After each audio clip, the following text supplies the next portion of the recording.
So हे everyone, बऱ्याचशा लोकांना शिमला मिरचीची भाजी खायला अजिबात आवडत नाही, पण तुम्ही एकदा माझ्या पद्धतीने बनवाल तर नक्कीच 2 चपाती जास्त खाल. तर चला, शिमला मिरचीला सगळ्यात मी अगोदर धुवून स्वच्छ कापून घेतलेला आहे. त्यानंतर एक बारीक चॉप कांदा आणि लसूण मिरची कापून घेतलेला आहे. आणि इथे सर्वात मेन म्हणजे मी घेतलेला आहे बेसन. हो, आपण बनवणार आहे बेसनवाली शिमला मिरची.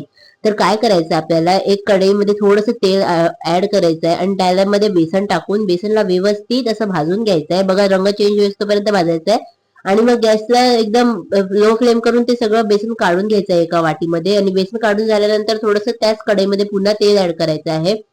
आणि त्या तेलामध्ये थोडंसं हिंग, थोडंसं जिरं टाकायचं आहे, थोडंसं मोहरी टाकायची आहे फोडणीसाठी. आणि कढीपत्ता टाका तुमच्याकडे असेल तर, नसेल तर स्किप करू शकतात. मग लसूण टाकायचं आहे आणि हे सर्व फोडणीला एकत्र करून घ्यायचं. आणि त्यानंतर बारीक चॉप केलेला कांदा, हिरवी मिरची, ह्या सर्वांना पिंक होईस्तोपर्यंत आपल्याला भाजून घ्यायचं आहे. आणि मग लगेचच धुतलेली शिमला मिरची त्याच्यामध्ये ऍड करून घ्यायची आहे. शिमला मिरची लवकर शिजते बरं का, त्यामुळे जास्त टाइम लागत नाही बनायला. मग ह्याच्यात काही सुके मसाले ऍड करायचे आहेत, लाल तिखट, थोडीशी हळद आणि धना जिरा पावडर आणि चवीपुरता मीठ सुद्धा ऍड करून याला व्यवस्थित परतून घ्यायचं आहे. आणि मग जे आपण बेसन भाजून घेतलेलं होतं ना, त्याला सुद्धा वरतून ऍड करायचं आहे आणि अजून 2-3 मिनिटं परतून घ्यायचं आहे. आणि थोडंसं आपल्याला याच्यामध्ये पाणी ऍड करायचं आहे, कारण शिमला मिरची आणि बेसन खालती लागू नये म्हणून.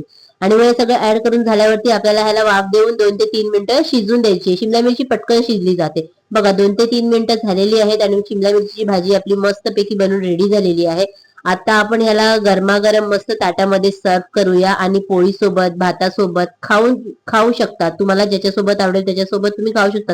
तुम्ही या पद्धतीने एकदा नक्की ट्राय करून बघा, तुम्हाला खूपच आवडेल. व्हिडिओ आवडल्यास लाईक करा, शेअर करा आणि फॉलो करा.